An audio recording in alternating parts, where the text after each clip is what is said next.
రోజు రోజుకి ఈ కూటమి ప్రభుత్వ విధానాలు చూస్తూ ఉంటే ఎంతమంది పేదలు బలైపోతారో అనేటువంటి అనుమానాలు ప్రజల్లో కలుగుతూ ఉన్నాయి. ఎందుకంటే మొన్న వాలంటీర్లు కడుపు కొట్టారు. ఈ రోజు వివోఏలు వీధిన పడి మా ఉద్యోగ భద్రత కల్పించండి, మమ్మల్ని బలి చేయకండి అని ఆర్తనాదాలు చేస్తూ ఉన్నారు. మరి రాబోయేటువంటి రోజుల్లో ఎంతమంది పేదలు పేదరికంలో నగ్గిపోతున్న వాళ్ళు బలైపోతారు అనేటువంటి ప్రశ్నలు ఎదురవుతూ ఉన్నాయి. వాస్తవంగా మహిళలకు పెద్దపీట వేస్తామని, మహిళా సాధికారితని అనేక రకాలైనటువంటి మాటలు చెప్పి ఈ రోజు తమ రాజకీయ ఆధిపత్యం కోసం మహిళా సాధికారతను పాతర వేస్తున్నారనేటువంటి విధంగా వీళ్ళ ప్రవర్తన విధానం కనిపిస్తూ ఉంది. ఎంతసేపు మహిళల్ని ఓటు బ్యాంక్ గా వాడుకుందాం, ఏదో ఇచ్చి వీళ్ళని ఎట్లా తమ రాజకీయ లబ్ధి కోసం వాడుకోవాలి అనేటువంటి ఆలోచన తపన తప్ప వీరిని ఉద్ధరించాలి, ఉన్నతి చేయాలి, అభివృద్ధి పరచాలి, వీరికి శక్తినివ్వాలి, చేయూతనివ్వాలి, పైకి తీసుకురావాలి అనేటువంటి ఆచరణ యోగ్యమైనటువంటి కార్యక్రమాలు ఏమి కూడా కనిపించడం లేదు.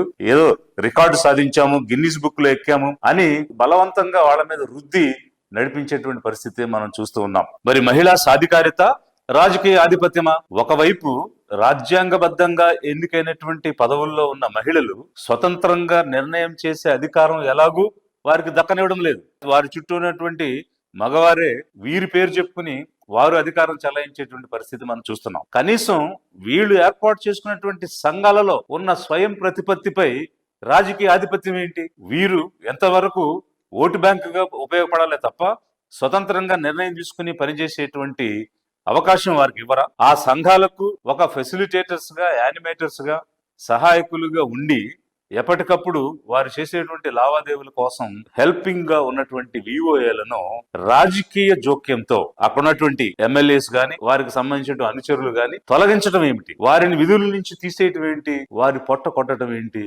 వీరంతా కూడా పేదవారు, కేవలం పేదవారు కాబట్టి నెలకు 8,000 జీతానికి వచ్చి సాటి మహిళలకు సహాయపడే విధంగా వారు పనిచేస్తున్నారు. అలాంటి వివోఏలను పొట్ట కొట్టాలనే ఆలోచన ఎలా వచ్చింది? అయినా అది ఒక స్వయం సహాయక సంఘం. స్వయం సహాయక సంఘం అన్న పదంలోనే స్వయంగా సహాయం చేసుకుని నడిపించే సంఘం. దానిలో మీ రాజకీయం ఏంటి? వాళ్ళని నడవనివ్వాలి కదా, వాళ్ళ దారిని వాళ్ళని వెళ్ళనివ్వాలి కదా. అన్నింటిలోనూ రాజకీయమేనా? మహిళలు ఎదగొద్దా? వాళ్ళకి అభివృద్ధి రావద్దా? వాళ్ళు స్వతంత్రంగా నిర్ణయ అధికారం చేసే అవకాశం ఇవ్వరా? ఎన్నాళ్ళు బానిసలుగా ఉంచుతారు? ఎన్నాళ్ళు ఈ మహిళల్ని ఎదగనీయకుండా తొక్కి పెట్టేస్తారు? ప్రజలందరూ కూడా ఆలోచిస్తున్నారు, జనం ప్రశ్నిస్తున్నారు.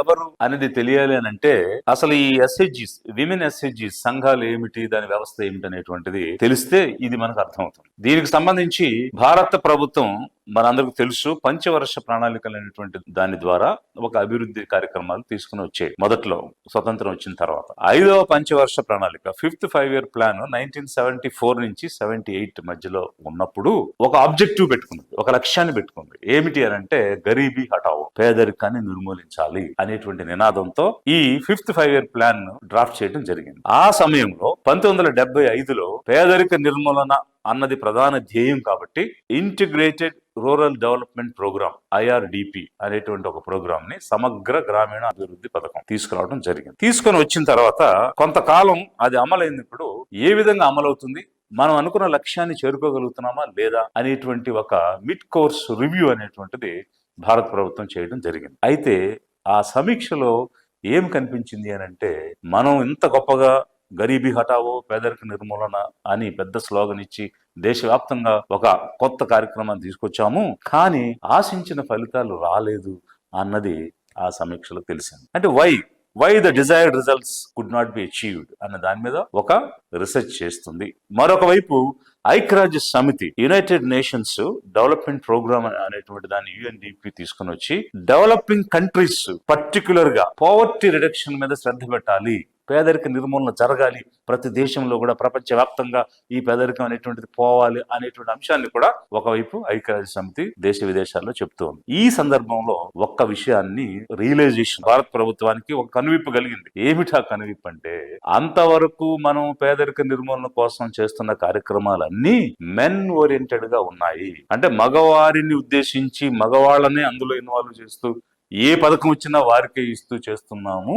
సగం జనాభా అయిన ఆడవాళ్ళను మనం విస్మరించాము. అంటే సగం శక్తిని మనం కోల్పోయాం. మన అభివృద్ధిలో సగం శక్తిని మనం భాగస్వాములు చేయలేకపోయాం. It's a big revolution. ఒక పెద్ద గొప్ప రీసెర్చ్ ద్వారా ఒక పెద్ద సత్యాన్ని గమనించడం జరిగి అప్పుడు ఎలా ఈ స్త్రీలను మనం అభివృద్ధిలోకి భాగస్వాములు చేయాలి అని ఆలోచించి 1982 సెప్టెంబర్ లో DWCRA, development of women and child in rural areas అనేటువంటి ఒక కార్యక్రమాన్ని పాపులర్ గా మనందరం డ్వాక్రా అని అంటాము, ఆ పథకాన్ని తీసుకురావడం జరిగింది. అలా గ్రామీణ ప్రాంతంలో CRA, DWCRA, అలాగే అర్బన్ ఏరియాలో కూడా DWCUA, అర్బన్ ఏరియాస్ లో development of women and child in urban areas అనేటువంటి ప్రోగ్రామ్ తీసుకోవడం సమాంతరంగా రావడం జరిగింది. ఎందుకు ఈ ప్రోగ్రామ్ తీసుకొచ్చారు అని అంటే, మహిళలు ఒకవైపు సగం జనాభాగా ఉన్నా దేవర్ faced with double deprivation, drudgery, వారికి ఎలాంటి యాక్సెస్ లేదు, ఫైనాన్షియల్ రిసోర్సెస్ కి యాక్సెస్ లేదు. మరి కుటుంబాన్ని నడిపించేది స్త్రీ, బిడ్డలకు మంచి భవిష్యత్తుని ఇచ్చే విధంగా తీర్చిదిద్దేది స్త్రీ.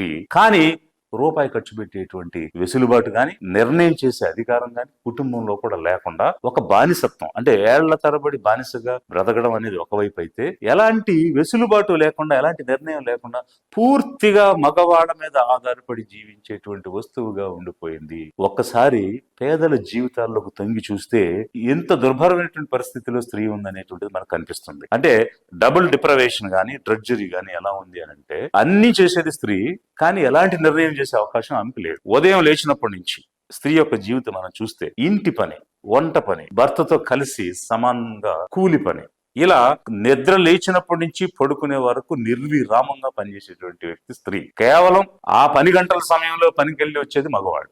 అంటే డబుల్ వర్క్ చేస్తున్నారు. కానీ వేడి వేడి అన్నం వండి పెట్టేటప్పుడు ఎవరికి పెడతారు? భర్తకి, కొడుక్కి పెట్టి మిగిలితే తినాలి, లేదంటే చద్దన్నం తినాలి. వాస్తవంగా డబుల్ వర్క్ చేసిన ఆమెకు కదా మనం మంచి భోజనం పెట్టాలి.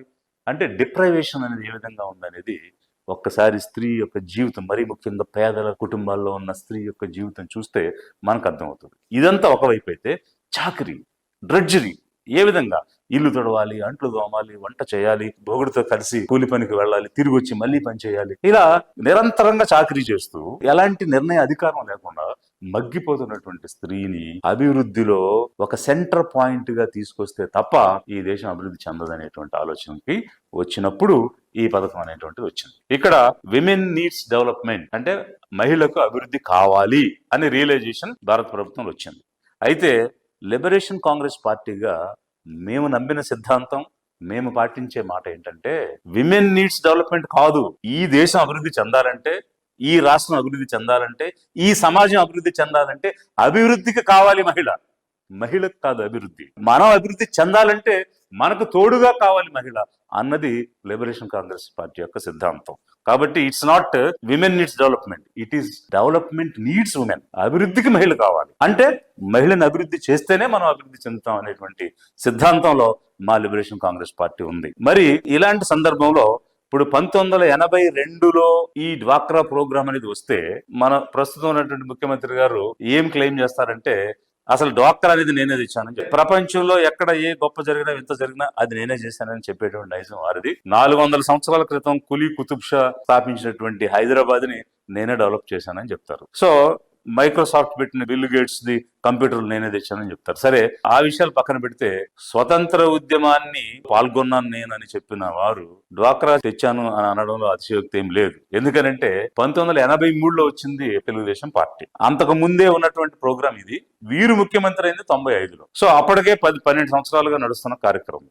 ఇది పక్కకు పెడితే, మహిళా సంఘాల ఏర్పాటు అంశంలో దానిని ముందుకు తీసుకెళ్లేటువంటి విషయంలో మాత్రం చాలా ఎంకరేజ్ చేయడం అయితే జరిగింది. వారు ముఖ్యమంత్రి ఉన్నటువంటి సమయంలో మహిళా సంఘాలను ప్రోత్సహించడం అనేది జరిగింది. వరల్డ్ బ్యాంక్ నుంచి లోన్ తీసుకోవడానికి సుముఖతను కూడా వ్యక్తం చేయడం జరిగింది. అయితే వీరు రాజకీయంగా ఏదో ఒక ప్రతిఫలం ఉంటే తప్ప దేనిలోనూ కూడా అడుగేయరు అనేటువంటిది జనం అనుకునేటువంటి అంశం. ఇక్కడ కూడా ఈ సంఘాలు ఏర్పాటు చేయడం ద్వారా మహిళలు కలవడం, ఒక సంఘంగా ఏర్పడటం అనేది జరిగినప్పుడు ఆ శక్తిని వాడుకోవచ్చని ఒక విజువలైజేషన్, అంటే రాజకీయంగా ఒక ముందు చూపుతోటి వారిని ప్రోత్సహించడం జరిగింది. దానికి నిదర్శనం ఏంటంటే, ఎప్పుడైతే ఇలా సంఘాలు ఏర్పాటు చేశామో, ఇక పబ్లిక్ మీటింగ్ ఏది జరిగినా, సీఎం ప్రోగ్రామ్ ఎప్పుడు జరిగినా, చంద్రబాబు గారి ప్రోగ్రామ్ అంటే మహిళలను తోలడమే. ఇక వాళ్ళని తోలుకు వెళ్ళడం, వాళ్ళకి ఏదో బస్సులు వేయబెట్టి తోలడం, ఆర్టీసీ బస్సులు వేయబెట్టడం, అక్కడ పులిహార ప్యాకెట్లు ఇవ్వడం, తిరిగి పంపించేయడం, అంటే క్యాప్టివ్ ఆడియన్స్ అన్నమాట. సో ఇట్లాంటివన్నీ జరిగినాయి ఆయన ముఖ్యమంత్రి ఉన్న సమయంలో. తర్వాత సక్సెసివ్ గా వచ్చినటువంటి గవర్నమెంట్స్ కూడా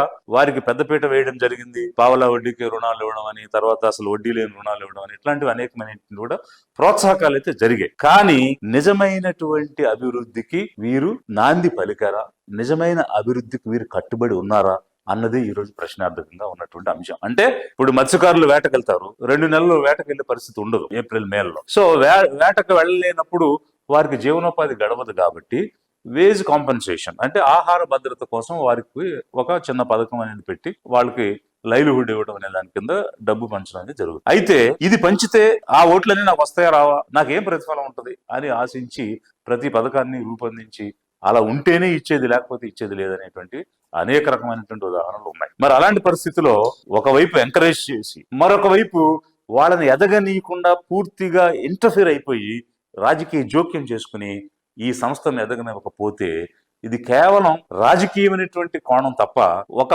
స్టేట్స్మెన్ కి ఉండాల్సిన, అంటే ఒక రాజనీతితో పనిచేసే నాయకునికి ఉండాల్సిన లక్షణాలు ఈ రోజు మన ఆంధ్రప్రదేశ్ లో ఉన్న నాయకులకు ఎవరికి కనిపించడం లేదు. కేవలం రాజకీయం చేస్తున్నారు తప్ప రాజనీతిని పాటించడం లేదు.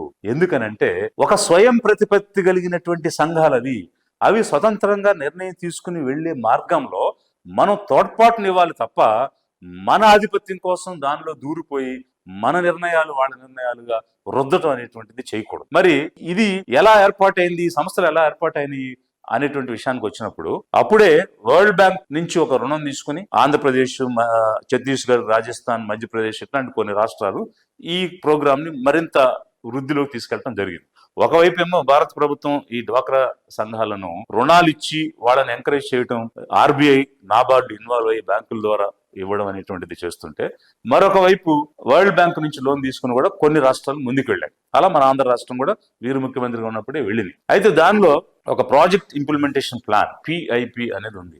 దాని ప్రకారం ఏంటంటే కేవలం 10-15 మందిని తెచ్చి ఒక సంఘంగా SHG స్వయం సహాయక సంఘంగా ఏర్పాటు చేయడమే కాకుండా ఈ మహిళలతో ఒక వ్యవస్థనే నిర్మాణం చేయాలనేటువంటిది ఆ ప్రాజెక్ట్ ఇంప్లిమెంటేషన్ ప్లాన్ లో భాగం. సో అందులో భాగంగా 10 నుంచి 15 మందిని గ్రాస్ రూట్ లో SHG సెల్ఫ్ హెల్ప్ గ్రూప్ అన్నదాన్ని ఏర్పాటు చేయడం. ఇలాంటి సంఘాలు ఆ గ్రామంలో ఒక 20-30 ఉంటే వాటిని కలిపి విలేజ్ ఆర్గనైజేషన్ అనేది ఏర్పాటు చేయటం.